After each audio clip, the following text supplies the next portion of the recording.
I'm Iris Tao in for Steve Lance tonight. President Trump predicting that there will be others charged after former FBI Director James Comey's indictment, and the president also teasing a Gaza peace deal. We now go live to NTD's Washington correspondent Mari Otsu at the White House. Good evening, Mari. What's the president saying today about Comey's indictment?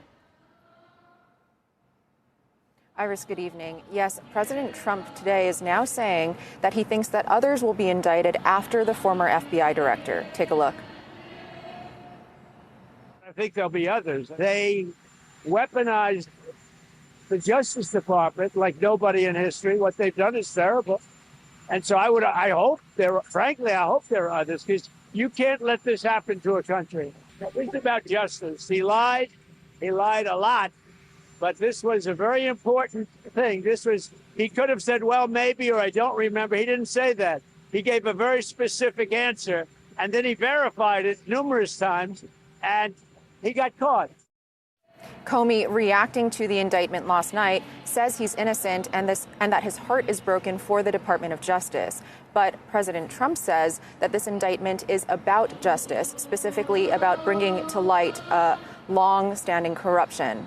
And importantly, President Trump also says that it's not about political revenge. Iris? Meanwhile, Murray, President Trump today also talked about the Israel-Hamas war. Tell us more about his remarks. Sure, Iris. Yes, today President Trump is saying that productive and intense negotiations about Gaza have been underway since Tuesday, and he says that a peace deal is close. Take a look. I think it's a deal that will get the hostages back. It's going to be a deal that will end the war. It's going to be a deal it's going to be peace. I think we have a deal. That'll be number 8. President Trump says that he wants all hostages, alive and dead, to be released immediately. And he's also criticizing the European nations that have been recognizing a Palestinian state, saying that only rewards Hamas for its October 7 attacks.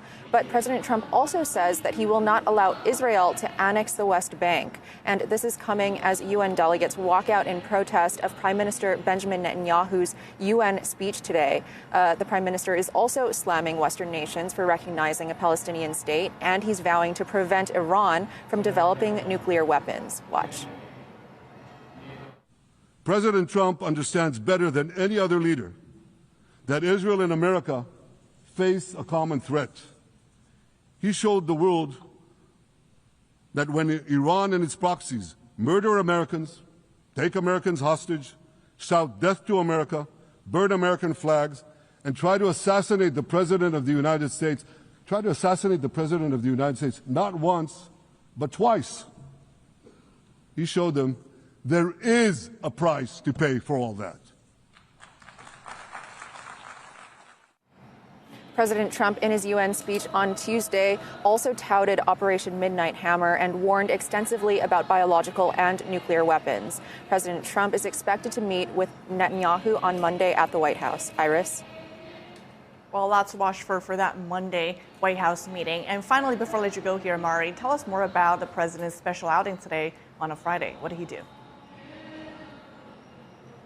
Sure, Iris. Today, President Trump journeyed to Farmingdale, New York to attend the 2025 Ryder Cup with his granddaughter, Kai Trump, and the two were met with a very warm welcome from both the crowd there and the players. Kai is also a golfer herself, and the Ryder Cup is the third sporting event this month that President Trump's attended. He also attended the men's U.S. Open, and on 9/11, he went to the New York Yankees game. And this is as the White House has recently unveiled a plan to host a UFC match on the South Lawn of the White House for America 250 celebrations next year. Iris, back to you. Thank you for the update, Mari. And FBI Director Kash Patel is pushing back today after being accused of politicizing law enforcement.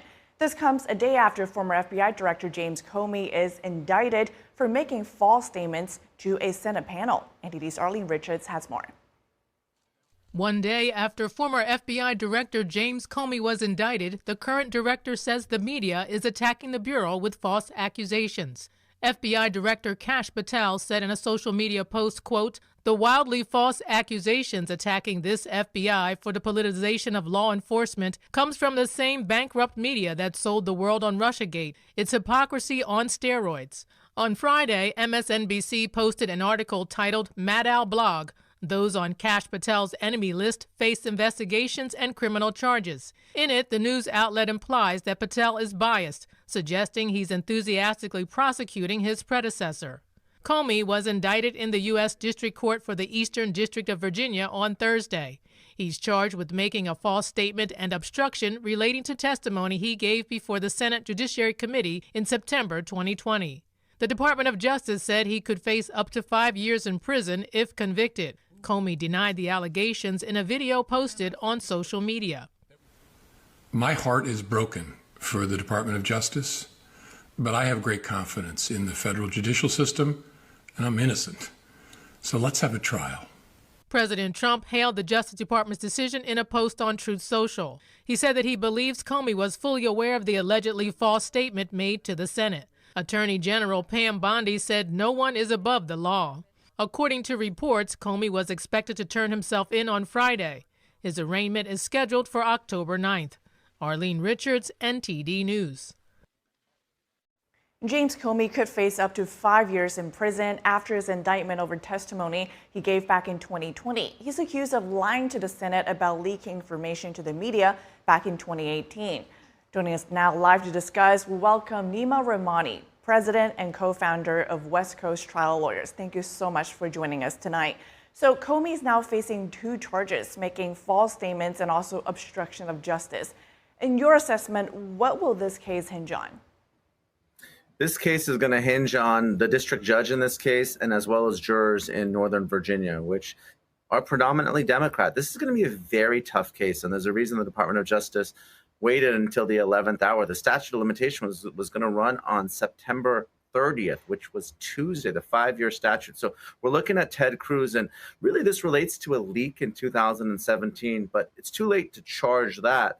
So what the Department of Justice is doing is charging Comey with lying to Cruz during a Senate Judiciary hearing where Comey said that he didn't authorize the leak. So it's not about the leak itself, it's about statements relating thereto. And we know it's going to be a tough case because the former interim U.S. attorney for this district, the Eastern District of Virginia, was Eric Seibert. He actually resigned rather than go to the grand jury to try to get an indictment. So now we have a new U.S. attorney, Lindsay Halligan. She's never prosecuted a case before, so she personally went in there yesterday, got the indictment. But an indictment is easy. Getting a guilty verdict is going to be a much bigger challenge here. And like you said, given the challenges in potentially trying to proceed with this case, what kind of defenses would you expect a Comey's team to present here to get him out of it? Well, we're going to see 3 defenses. And look, I mean, I understand that this is a highly politicized case, and people on the left and right, they do not like Comey. Obviously, conservatives and the president hold him at fault for Russiagate. Democrats, of course, for Hillary Clinton's emails. I personally think he mishandled a lot of things when he was the director of the FBI. But a legal case is different. And here's the defenses that Comey's team are going to raise. First is that the statement itself wasn't actually false because Comey didn't authorize the leak, but he heard about it from Assistant Director McCabe after the fact. So the statement wasn't false. The second is, even if it were false, that the statement wasn't intentionally false. False statements require specific intent, and the falsity has to be material. And third, I expect to see a selective prosecution or political prosecution defense here. That's a tough argument to raise, but when you have the president of the United States, the most powerful man in the world, going on Truth Social and X asking for you to be prosecuted, I think the defense has a shot with that argument as well. So that's going to be presented to the judge, and the judge, who the president said is a Biden appointee, former federal public defender, certainly a good draw for Comey and the defense team. They get past that, then the government will have to, again, convince 12 out of 12 jurors that Comey is guilty, which is not going to be an easy task given how politicized this case is. And to your point here, like you said, the judge is a Biden appointee, which the Trump administration has pointed out as well, saying that Comey actually got lucky in that regard. how do you expect the judge himself to divorce the legal merits from the politics, which, like you said, are very strongly involved in this case?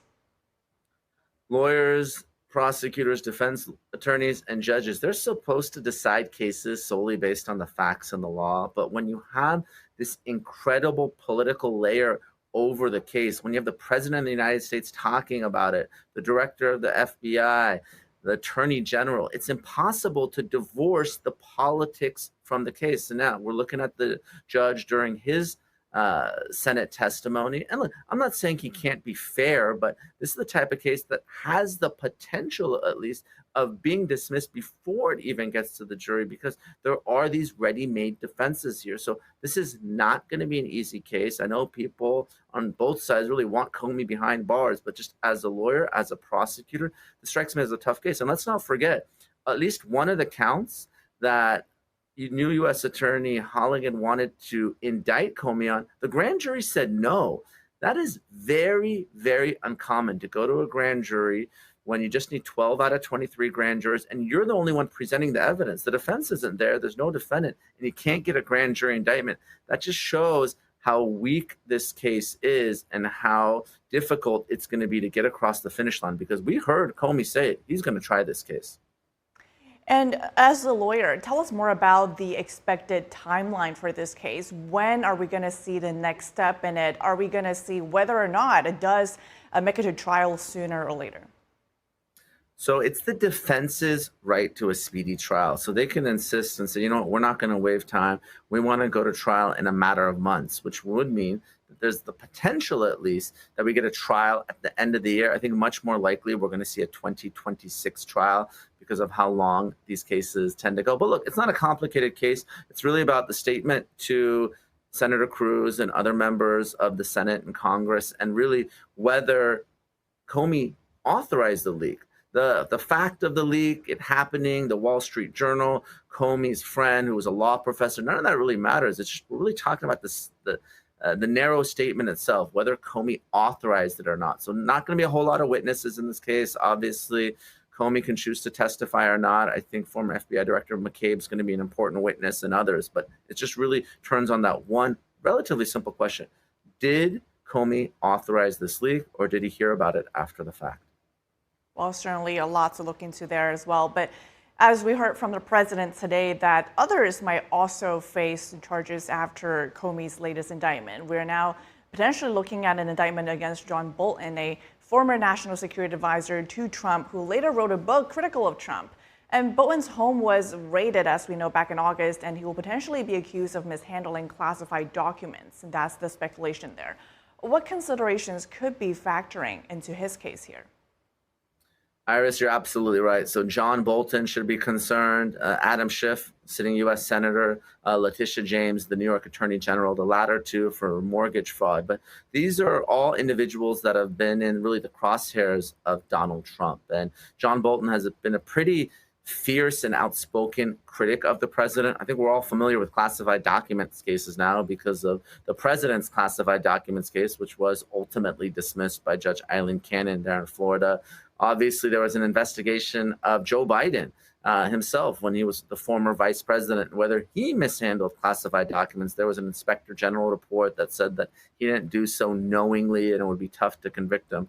I think that was criticized on both sides, liberals, because it really questioned Joe Biden's mental facilities, and then obviously Republicans who wanted him prosecuted. So now we have John Bolton, and it's still unclear to what extent he did have classified documents at his home. We know those documents are to remain in Washington, D.C. Can't take them with you when you leave office. And of course, Bolton at the time was no longer the national security advisor or really had anything to do with the federal government. So it's a question of what did he have? How did they get there? And what did he know? And if we do have answers to that, we can really make a better assessment of whether charges are forthcoming or not. Well, definitely a lot of legal developments that the nation will be watching this year. Neama Rahmani, thank you so much for your insights. Appreciate it. Of course. Thanks, Iris. Talk to you soon. Nearly $5 billion in foreign aid is remaining frozen. The Supreme Court is extending an order that allows the Trump administration to keep the freeze. A lower court judge previously ruled against the freeze. He said Congress would have to approve it. Then a federal appeals court in Washington declined to pause that ruling, but Chief Justice John Roberts temporarily blocked it on September 9th. And now the full Supreme Court has indefinitely extended Roberts' order. It's another victory for the Trump administration in one of the several disputes over executive power. And President Trump is now asking the Supreme Court to decide on the interpretation of birthright citizenship. His administration says the 14th Amendment has been interpreted too broadly and does not apply to illegal immigrants. A lower court ruled against this order. The Supreme Court then ruled that lower courts have limited power to block these policies. And now President Trump's team is asking for them to address the heart of the issue. At the United Nations, many people got up and left their seats before Israeli Prime Minister Benjamin Netanyahu delivered his speech today. However, at the same time, Israel broadcast his speech through the phones of residents in the Gaza Strip. NTD's Jason Perry has the story. And invite him to address the assembly. On Friday, the United Nations introduced Israeli Prime Minister Benjamin Netanyahu to address the General Assembly.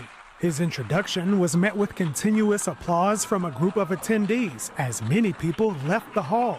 Netanyahu read the names of the 20 living hostages still held in captivity by Hamas terrorists in the Gaza Strip. He also said his speech was being broadcast to the Gaza Strip through cell phones and loudspeakers.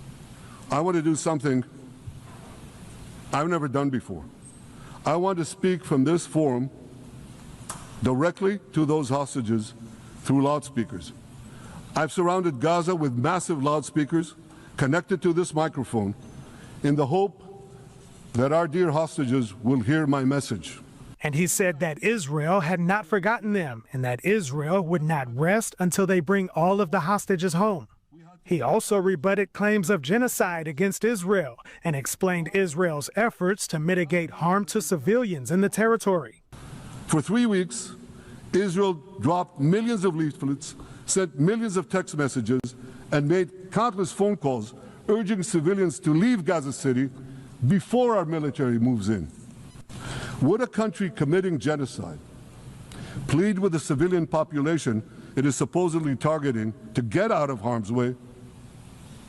Would we tell them, get out, if we want to commit genocide? We're trying to get them out. And he said this about the Palestinian Authority, the political entity currently governing the West Bank. You should know that the Palestinian Authority pays terrorists to slay Jews.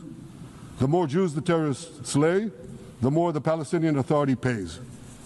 The Palestinian Authority names its government buildings, its public squares, its schools, after the mass murderers of Jews. And he said Israel supports a two-state solution, but added this. They don't want a state next to Israel. They want a Palestinian state instead of Israel.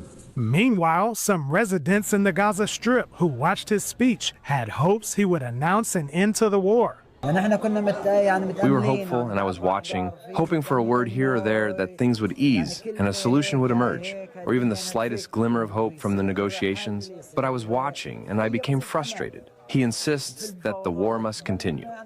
Netanyahu also said that if Hamas lays down its weapons and releases the hostages, the war could end right now.